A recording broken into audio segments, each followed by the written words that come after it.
आदाब नाजरीन, महकमा इतलात व राबते आमा के हफ्तेवार प्रोग्राम सुकून के आज के शुमारे में आपका खैर मकदम है। मैं हूं आपका मेजबान सईद शकील शान। आज जाती तौर में खुश हूं क्योंकि हमारे स्टूडियो की जो जीनत आज बने हैं हमारे मेहमान, वो ऐसी शख्सियत हैं जो किसी तारुफ की मोहताज नहीं है। हमारे खासकर कश्मीर की मैं बात करूं तो सभी के दिलों के करीब हैं। वो बहुत मोहब्बत करते हैं लोग इनसे, और जिन्हें मौसम का पीर और मौसम का सेंट भी कहा जाता है, ये हैं Sonam Lotus ji. Thank you sir. Sonam ji, बहुत बहुत शुक्रिया, आज आपने मसरूफ तरीन शेड्यूल में से वक्त निकाला और आज हमारे पास आप यहाँ आ गए। थैंक यू शकील साहब। तो ये बहुत ही अच्छी बात है क्योंकि आपका, जैसे मैंने कहा इंट्रोडक्शन में, कि आपका नाम इतना अच्छा है और लोग आपको दिल से बहुत प्यार करते हैं। Thank you. आपकी जो अर्ली स्टेज है बचपन की, वहां से शुरुआत करते हैं। आप एग्जैक्ट लद्दाख के किस एरिया से हैं, कहाँ पे आपकी इब्तिदाई तालीम हुई, कहाँ तक हुई, और ये सफर कैसे शुरू हुआ? जी शुक्रिया। एक्चुअली मेरा जन्म जो है लद्दाख के ले डिस्ट्रिक्ट के एक छोटा सा गांव है जिसका नाम है शरगोस, यानी शरगोस बोलते हैं। जी जी। जो कि ले से 60 किलोमीटर ईस्ट, यानी नुमा साइड ईस्ट ऑफ ले है। तो वहाँ पे मैंने अपनी 6ठी जमात तक अपने गांव में मैंने तालीम हासिल की है, और मीडियम इंस्ट्रक्शन लद्दाख की, जैसे उर्दू बुदी थे। जी जी। तो मैं एक घरान यानी कि एक किसान की फैमिली में पैदा हुआ था। मेरा माताजी और पिताजी किसान थे, अभी भी है हम। तो इसके बाद क्योंकि गांव छोटा था तब की, ये 19 में 80s की बात करूं। अच्छा 80s की। जी। तो हमारे गांव में 6ठी जमात तक थी, फिर 7वीं 8वीं 9वीं 10वीं यानी 4 साल और एक दूसरे गांव है जो भी बहुत ही फेमस और बहुत ही सुंदर अच्छी जगह है, ठीक से, जो कि ले से 20 किलोमीटर। वहाँ पे 10वीं जमात तक पढ़ा। तो वहाँ पे मैंने 2 साल में गुम्पा, ठीक से गुम्पा है मोनेस्ट्री, वहाँ पे मैंने बैठा। वहाँ पे बैठ के फिर वहाँ पे एकेडमिक के जो पढ़ाई के साथ साथ स्पिरिचुअलिटी जिसको बोलते हैं, स्पिरिचुअल प्रैक्टिस, जी, वो भी प्रैक्टिस मतलब करने का एक्चुअली बाय मौका मिला है, it was just by chance. तो उससे मेरा अपब्रिंगिंग में काफी, जैसे जिस किस्म का मैं हूँ वो भी बड़ा योगदान था उसका। इसके साथ 10वीं 11वीं 12वीं जमात गवर्नमेंट हायर सेकेंडरी स्कूल ले में मैंने पढ़ाई किया। नॉन मेडिकल सब्जेक्ट थे, फिजिक्स केमिस्ट्री मैथ्स। और इसके बाद जो है कॉलेज, और college GGM government Gandhi memorial science college Jammu से किया है। बहुत ही अच्छी कॉलेज है, अभी भी, पहले भी थे, अभी भी है। इसके बाद कश्मीर जम्मू यूनिवर्सिटी में मैंने एमएससी किया फिजिक्स में, देन एमफिल भी किया अंडर प्रोफेसर रजनीकांत। इसके बाद जो है मैं एग्जाम दे के, चलो महकमा मौसमियत में, मेरा इंडिया मेट्रोलॉजिकल डिपार्टमेंट बोलते हैं, भारत मौसम विभाग, तो वहाँ पे मेरा सिलेक्शन हुआ। तब से मैं 2005 से मेरा सिलेक्शन हुआ, 5 से 6 एक साल पुणे में वर्ल्ड मेट्रोलॉजिकल ऑर्गेनाइजेशन का एक इंस्टीट्यूट है, ट्रेनिंग इंस्टीट्यूट, एक रीजनल, काफी मतलब अच्छा है वो इंस्टीट्यूट माना जाता है। तो वहां पे मैंने 1 साल ट्रेनिंग की। इसके बाद जो है तब से मैं 2006 से मैं फिर 6-7 मैंने माउंटेन मेट्रोलॉजी का सेंटर करके एक डीआरडीओ का, एक भारत मौसम विभाग और सासे का, पहले सासे बोलते हैं, snow and avalanche study establishment, अभी तो नाम चेंज करके डीजीआरई बोलते हैं। तो वहां पे मैंने काम किया स्नो एवलांच फोरकास्टिंग में। इसके बाद जो है 2008 से लेके अभी तक मैं श्रीनगर में मतलब मेरा तैनात है यहाँ पे। तब से मैं जम्मू कश्मीर और लद्दाख के मौसम ये देखते हैं। जी जी जी जी। क्या बात है, बहुत ही खूबसूरत बात है क्योंकि ये जो सफर आपने, एक लंबा सफर तय किया है, बचपन से लेकर के आपने बड़े मुख्तसर अंदाज में इसको अहाता किया अभी तक।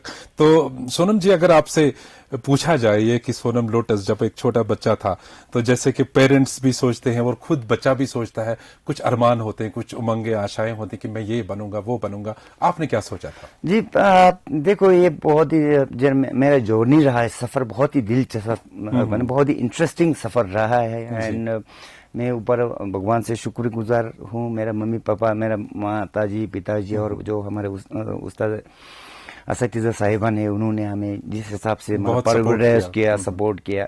तो बचपन में तो मैं आपको फ्रेंकली स्पीकिंग गांव में पैदा हुआ, तो गाँव का ही लाइफ जो ना बिल्कुल, अच्छा, बिल्कुल एक मतलब एक केयर, एक दायरे में खुद कैद एक लाइफ, दायरे में तो खैर ऐसे मतलब गाँव का काम आपको पता है कि केयर फ्री टाइप का, गाँव का बिल्कुल खुला माहौल में कुदरत के साथ हमने जिंदगी गुजर किया है। तो मैंने देखा पहले, मैंने आगाज में बोला, मेरा मम्मी पापा जो है किसान थे, तो मैंने पूरा किसान का ही अपना माइंडसेट बनाया था कि ये काम करेंगे, वो तो हम करते हैं, नेचर के हम गाय चुराने ले जाते, लकड़ी लाते थे, बहुत कुछ कम, हमने बहुत ही मतलब मेहनत बहुत की है, बहुत फिजिकल काम अभी भी करते हैं, बहुत फिजिकल। और खासकर जो पहाड़ी इलाके हमारे होते हैं, वहां पे तो काफी इंसान को मशक्कत वाला काम करना पड़ता है, रोजी रोटी के साथ साथ अपना शाम का गुजारा करने के लिए ना बड़ी मेहनत करनी पड़ती है। तो वो करते थे। इसके साथ मैं ऑनेस्टली मतलब दिल की बात बताता हूँ कि बचपन में मैं काफी शरारत लड़का था। अच्छा, कोई खेलना कूदना तो ठीक है, फिर लड़ाई बच्चों के साथ, लेकिन आज तो दूर दूर तक उसका कोई एलिमेंट नहीं नजर आता है कि आप कभी शरारती रहे होंगे। जी। तो ये आपने मतलब माइंड में कोई चीज नहीं बनाई थी कि मैं डॉक्टर बनूं, इंजीनियर बनूं, कोई ऐसा चीज कुछ नहीं। एक्चुअली मैं फ्रेंकली सच्चाई बताता हूँ, पहले सोचता था यार इंजीनियर बना, फिर एक टाइम में सोचता था चलो यार एक डॉक्टर बन रहा हूँ, क्योंकि लोगों को मतलब काम आता है, वो ये खिदमत के लिए। कभी सोचते थे चलो यार बिजनेस करते थे। एक्चुअली कोई स्टैटिक नहीं था, वो चेंज होते थे, स्टैटिक कुछ था नहीं। तो 2008 से आप यहाँ पे तैनात हैं, मौसम विभाग देखते हैं, मेट्रोलॉजिकल डिपार्टमेंट देखते हैं आप। तो माशाल्लाह आपकी जो मकबूलियत 2008 से जी, मतलब बाय नेम सोनम लोटस हर जबान पे जी, और ये भी कुदरत का करिश्मा है कि चलिए टेक्नोलॉजी का तो हाथ होता ही है, सामान आ गया, नया नया टेक्नोलॉजी आ गई इसमें, लेकिन आपकी जो प्रोडक्शन रही, और इतना भी कहा जाता है कि लोग कहते हैं कि अगर किसी नौजवान की शादी होती है, वो सोनम जी को फोन लगाते हैं, सोनम जी मेरी फला तारीख पे मेरी शादी है, मौसम कैसा रहेगा, तो इतना भरोसा करते हैं लोग आप पे। क्या आपको लगता है कि ये टेक्नोलॉजिकल सपोर्ट है कि आपका जाती एक्सपीरियंस अब इस डिपार्टमेंट में इतना? ये आपके बिल्कुल ये सही है, टेक्नोलॉजी तो है, there is no doubt about it, technological revolution is there. तो मेरा एक खुशकिस्मत ये हुआ कि जब मैंने इस डिपार्टमेंट ज्वाइन किया था, तब टेक्नोलॉजी में जैसे इंटरनेट का, मैं 2005 में ज्वाइन किया था, 5-6 में। तो इंटरनेट का जमाना जो है 2000 ऑनवर्ड से ये बढ़ता गया। तो उसका हमारा जो कंप्यूटिंग पावर्स है, तो वेदर मॉडलिंग में जो एक्यूरेसी आने लगा, वो भी काफी आने लगा। इसके साथ साथ तो सच्चाई ये भी है कि मैंने तो मेहनत की ही किया, साथ साथ में मेरे साथ जो काम करने वाले जुड़े हैं लोग, मैं उनका भी बहुत बढ़िया शुक्रगुजार, क्योंकि मैं अकेला कुछ नहीं कर सकता हूँ, क्योंकि हमारे सपोर्टिंग स्टाफ जो है, टीम वर्क काफी अच्छा था। तो हम सब मिलके जो है हमने ये काम किया है। तो मैं भी काफी, मैं आपको बता देता हूँ कि देखिए अपने आप को जिम्मेदार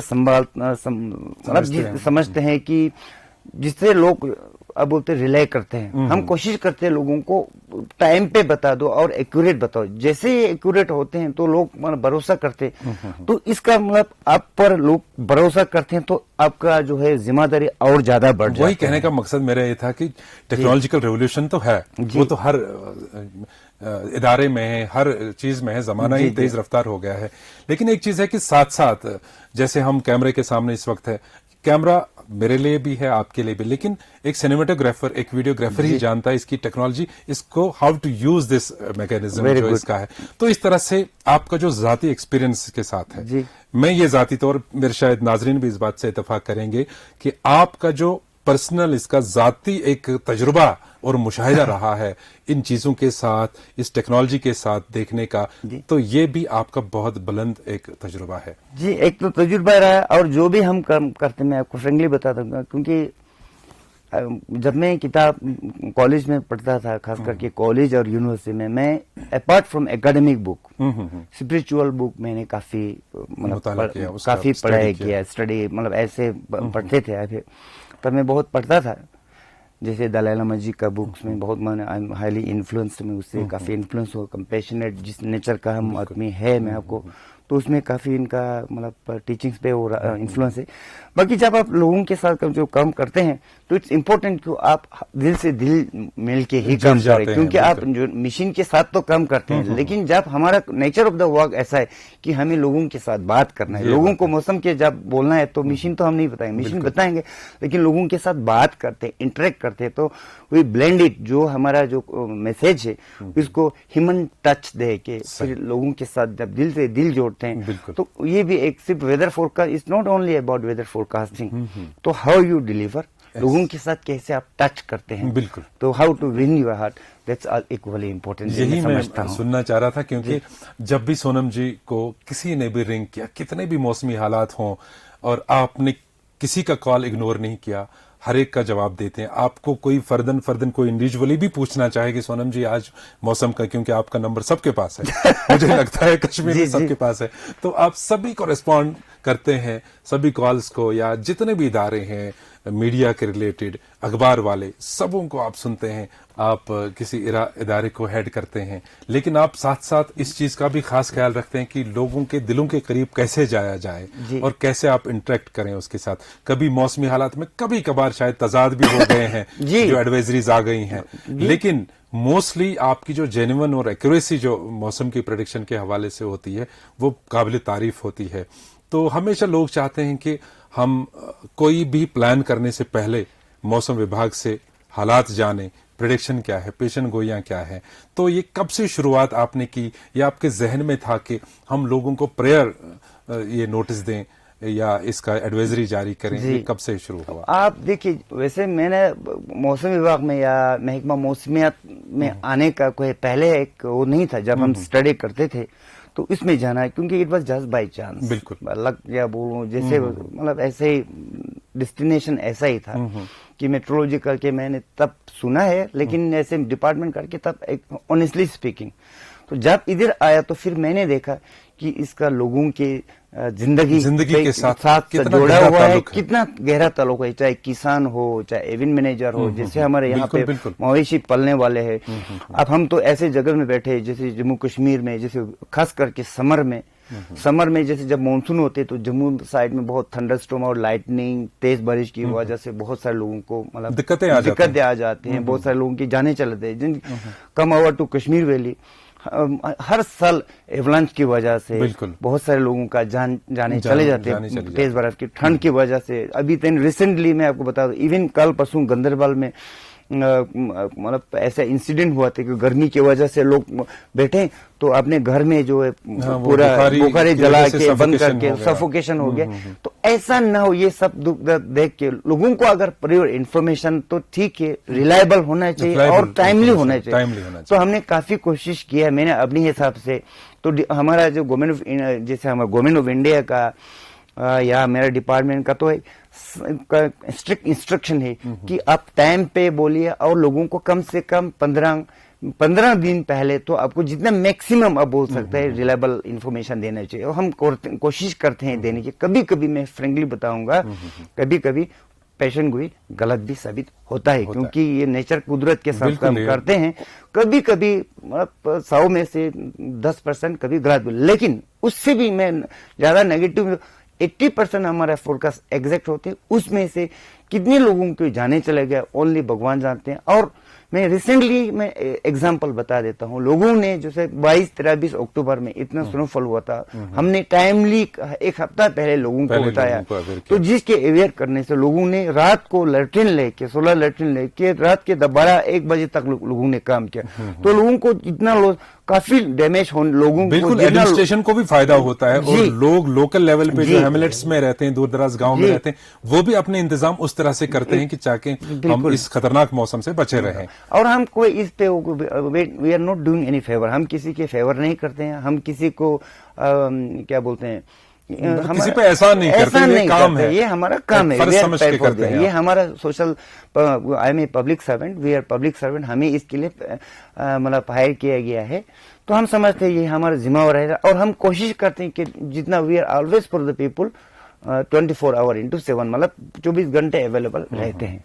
सोनम जी, चूंकि आपका इक्विपमेंट वाइज भी टेक्नोलॉजिकली अगर देखें तो वो भी वेल इक्विप्ड है आपका डिपार्टमेंट इस वक्त, लेकिन साथ साथ जो आपकी जाती कोशिशें हैं और जो जहां तक मुझे अभी तक आपका पता चला है, इससे पहले भी हम जानते हैं एक दूसरे को, ये कि आप लोगों के साथ किस तरह से पोलाइटली जुड़ते हैं, ये आपकी जो अंदर की जो रूहानियत है, ये मुस्कुराहट है, ये हमेशा कायम रहे। और हम यही दुआ करेंगे कि आप मजीद बहुत साल यहाँ पे हमें दें, ताकि आपको जो अभी कहते हैं सोनम लोटस, कुछ सोनम सेंट कहते हैं, कुछ सोनम पीर कहते हैं, कुछ मौसम पीर कहते हैं, ये बहुत ही अलकाब और आदाब जो है ये किसी खसूसियत की बिना पर ही आपको मिले हैं। आपकी शख्सियत को देख के, अगर आपके डिपार्टमेंट को एक तरफ छोड़ दें, लेकिन जो आपकी जाती शख्सियत है उसके कायल तो सभी हमारे नाजरीन होंगे, ये तो मैं यकीन से कह सकता हूं।